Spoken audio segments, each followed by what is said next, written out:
সেই লক্ষ্য কি বাস্তবায়িত হয়েছে? মোটেও বাস্তব হয় নাই। মুক্তিযুদ্ধের লক্ষ্য ছিল সাম্য, মানবিক মর্যাদা, সামাজিক সুবিচার, গণতন্ত্র। এই প্রত্যেকটিকে ধ্বংস করেছে বর্তমান বিনা ভোটের ক্ষমতাসীন দল আওয়ামী লীগ।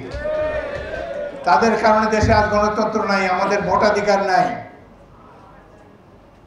6 বার সংসদ সদস্য হয়েছে, বিগত নির্বাচনে ঘর থেকে বেরোতে পারি নাই। পুলিশ বাহিনী এসে আমার বাড়ি ঘিরে রেখেছে, কেউ নির্বাচনী প্রচারণা করতে পারেনি।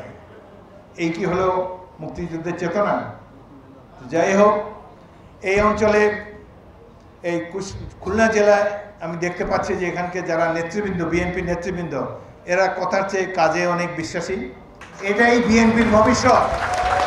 আগামী দিনে বেগম খালেদা জিয়া এবং তারেক রহমানের নেতৃত্বে এই দুর্বৃত্তার দল, চোরের দল, যেখানে সেনাপ্রধান চোর, পুলিশ প্রধান চোর, এদেরকে বাংলাদেশ থেকে আমরা বিতাড়িত করব ইনশাআল্লাহ।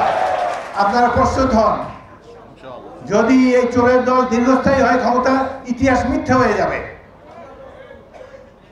মানব সভ্যতার পরিক্রমা, পথ পরিক্রমা মিথ্যা হয়ে যাবে, সভ্যতার ইতিহাস মিথ্যা হয়ে যাবে। এরা টিকবে না। এই দেশে আরো অনেক গণ অভ্যুত্থান হয়েছে, আন্দোলন এই দেশে কখনো ব্যর্থ হয় নাই। বিএনপির নেতৃত্বে যে গণ আন্দোলন গড়ে উঠবে, এটিও ইনশাল্লাহ ব্যর্থ হবে না। বিজয় আমাদের হবে। বেগম খালেদা জিয়া আবার ইনশাল্লাহ প্রধানমন্ত্রী হবেন।